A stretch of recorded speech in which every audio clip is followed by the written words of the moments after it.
All right. Welcome to True Health Tuesday. Questions and responses for the sternoclavicular and the acromioclavicular joint.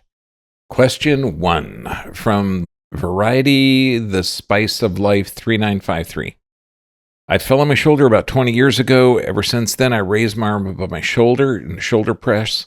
There's a specific angle that my shoulder just gives out no matter the amount of weight. Any recommendations? 100%.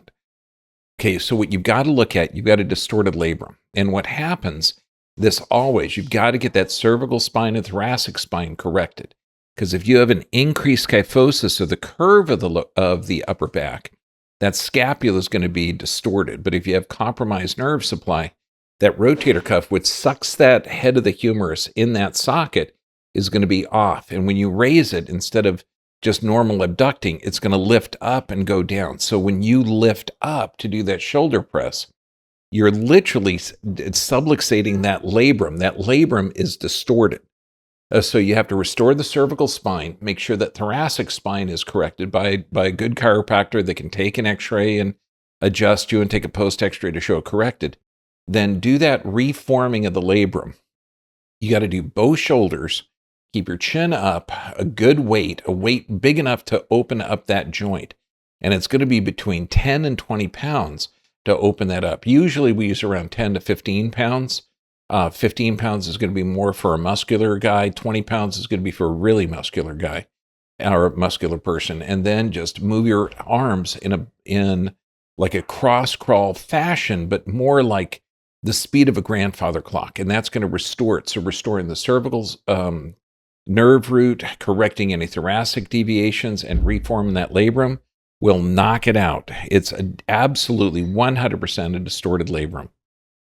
Question 2 from Maggie H. 7495. My 23-year-old son pitched too much in high school. Okay, that's good. Now has chronic pain.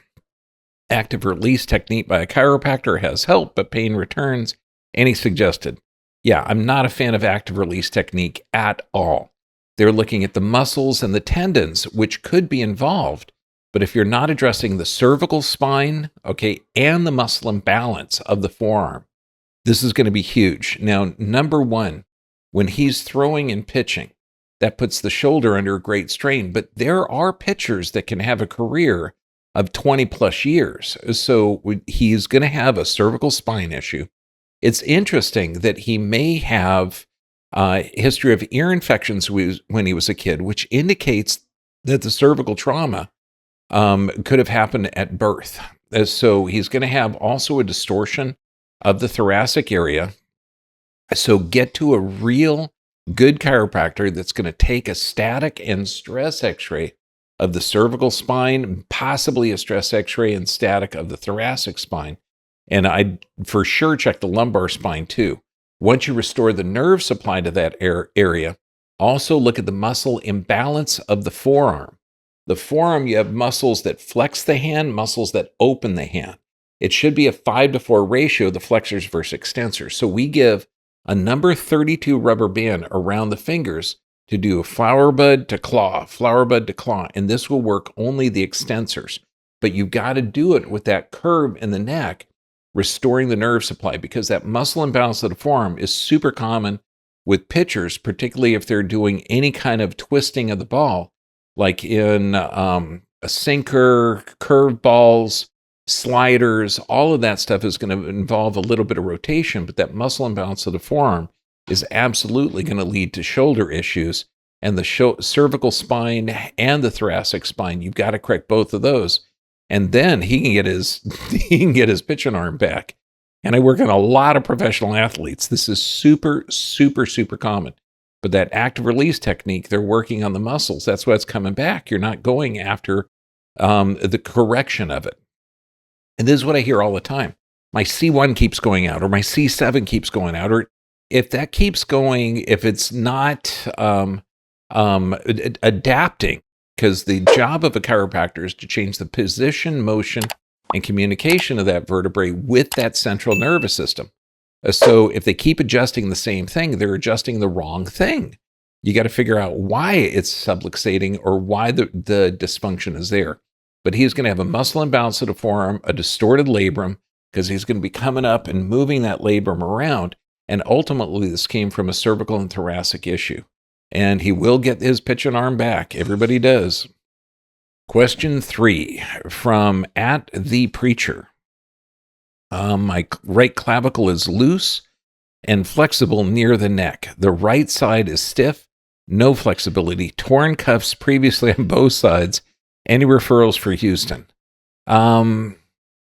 Houston area, no. Now, Kevin Keys is in the Dallas area, and it's Keyes, I think. Dr. Kevin Keys, good chiropractor. He may have know someone close to Houston, but he's in the Dallas area. I forget, Woodbridge or something like that, one of the suburbs. But use our 7 questions. Do you take an x-ray? Do you take a post-x-ray to document the structural and neurologic changes? As long as someone is doing a pre and post x-ray to document that they're fixing it, because with the torn rotator cuff, you're going to have distorted labrums on both.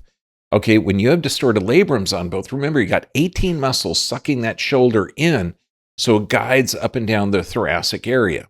You got one bony attachment, so if that bony attachment is loose, it means it's being utilized beyond its design capabilities. So you've got to look at the distorted labrum. So you're going to reform the labrum. Once you get the cervical spine restored, because you're going to see a loss of curve, forward head carriage. There's going to be possibly a hyperkyphosis or a rounding over the shoulders. So look at the thoracic, look at the lumbar, look at the cervical spine, identify the problem and correct it, then reform the labrums. Okay, and that is going to drop that down into the position, and then you're going to be able to reform and strengthen the rotator cuff. Look for muscle imbalances of both forearms. That's also going to be an issue. But once you restore the normal motion, then that hypermobility of the clavicle won't be as big of an issue. And also by restoring the normal motion, and make sure that the chiropractor is also setting the sternoclavicular joint, maybe the acromion clavicular joint for sure. The glenohumeral joint is superior, misplaced, or you can call it subluxated. But reforming that labrum and restoring the nerve supply, you're going to see a huge, huge difference. Question 4 from Aaron Broom 378. I've had this for about 3 weeks. Is it common to have pins and needles also down my right arm into my fingers? Boy, is it common. Holy moly, is it ever. Figure electrical burning, sharp shooting, pins, needles, all of those things are neurogenic. They're from the nervous system. So you have a pinched nerve in your neck. Now, it's interesting on the fingers. If it's coming down here, that's going to be the 8th cervical nerve. This is going to be the 7th cervical nerve, and this is the 6th cervical nerve.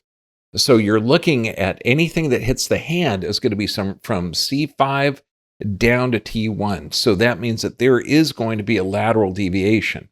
Now, you don't want to just correct that area. You want to look at why that area is not functioning correctly.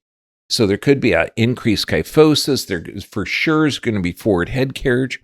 So you restore that curve, and then look at the muscle imbalance of the forearm. That's why we recommend a number 32 rubber band to work those extensors, and that is going to be amazing. We're going to cover a lot of those exercises in the next couple of videos too. But that is for sure, it's a cervical spine problem, muscle imbalance of the forearm, and a thoracic issue as well. And remember, all this stuff fits on the lumbar spine, so pay attention to that as well. Question 5 from William Cage. I have a SC joint dislocation along with scapular spine bent behind it. Okay, yeah. This, when you're looking at a sternoclavicular dislocation, this had to be from some giant impact knocking it. It could have been falling on the back, having it thrown forward, which is the most common, because you've got ribs behind it, okay? And figure the lung is above the clavicle. You'll even see this on x-ray. And people don't know that the clavicle is here, and this right here is the upper thoracic. And that is the lung tissue. It's amazing. So we've got to look to reposition that. Now, if it's completely dislocated, and I've seen this before, you still got to restore the cervical spine and thoracic spine, but you can adjust this. And with it dislocated, the adjustment, we have the patient lay down face up and they move their arm like this. And when the arm gets 90 degrees, if that is dislocated up, if it's dislocated forward, or it's dislocated down, you're going to drive that in place, and you may have to set it 5, 6, 7 times, because that socket where that sternoclavicular joins right at the sternum and the clavicle, it's going to be distorted. There may be scar tissue there, but you can slowly reposition that, and you may want to tape it with some joint tape, but you want to not do a heck of a lot of movement while you're putting that in place. And then you're going to do gentle motion to restore the labrum, because there is going to be a distortion. Knowing that whole shoulder girdle, 18 muscles holding up thoracic area, that's why you got to check the thoracic, but that's the only bony attachment. So it means that bony attachment has been used beyond. That means the muscular attachment, there is some kind of compromised nerve supply. Levator scapula is the most common, where people are going to move their shoulder like this normally, like this, if they have an alteration in the structures communicating to the brain, because you have sensors in all of the joints, and these sensors communicate to the brain to tell the brain what muscles to follow in order. So identify what the problem is, cervical, thoracic, lumbar, and reposition that. And it may take several times to get it worked down into place, and then stabilize it. And then the socket will start to form again and correct it. You're going to see it sets beautifully and brilliantly. And I think the worst sternoclavicular subluxation that I've ever seen, dislocation, was it was in a wrestler, and he was from Britain, from the UK, and I had to set it maybe 5 or 6 times over the span of about 2 weeks, and then it stabilized, and then we were able to strengthen all the structures around in the area, and then it was just rock solid. So you absolutely can get it, but you got to restore the cervical, thoracic, spine, and look at reforming the labrum as well.